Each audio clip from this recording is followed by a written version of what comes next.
Our next guest is the former Vice President of the United States. Please welcome Vice President Al Gore. And what are you... Well, first of all, let me ask you this question, because there's a rumor, I don't know if this is true or not, that some scientists are trying to figure out a way to block the sun to try to slow down global warming.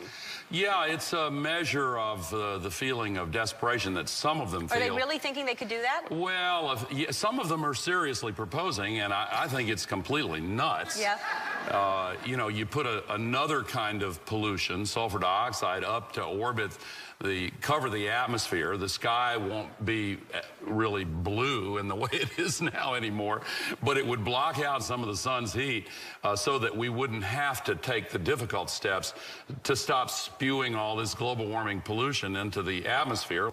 And of course, there are a lot of problems with what they're proposing.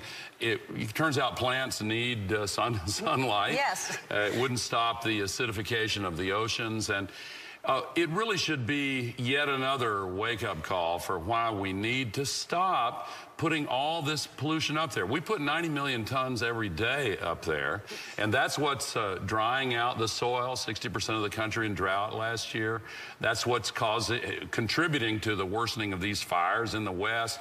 West Nile virus, worst outbreak ever last year, Superstorm Sandy. But we need to start speaking up and letting the elected officials know that the future matters to us, our kids and grandkids matter to us, and we need to start cutting down on this pollution. Well, I think it does matter, but I think a lot of people just aren't educated enough, and it's because a lot of the information is kept from us, because a lot of people in power don't want us to know how bad it's getting and what we can do to change things. And I think there are things we can do to change. Like, give us some examples of what we could do to kind of reverse this. Well, we need to make choices in our own lives to try to use renewable energy where possible. A lot of utilities allow you to sign up for it. But most important of all, in our role as citizens, we need to speak up, use the internet, connect with others, and let the political system know that we care about this.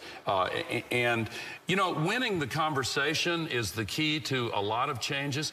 I remember when I was a young boy in Tennessee, when we won the conversation on civil rights.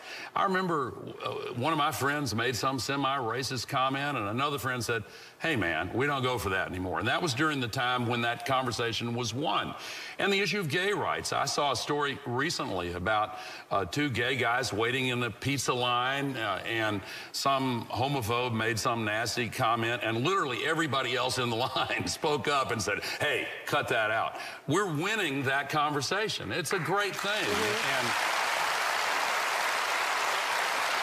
there's a lot, I mean, you know, the evidence is everywhere, you know, with all these superstorms, with the flooding, with everything.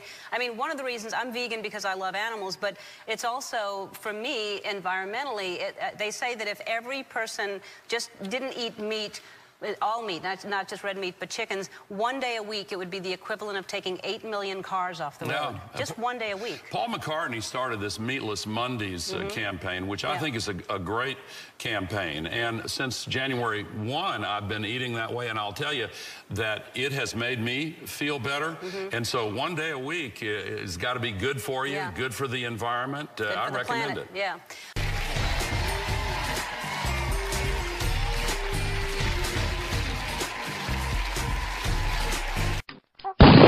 Stupid monkey.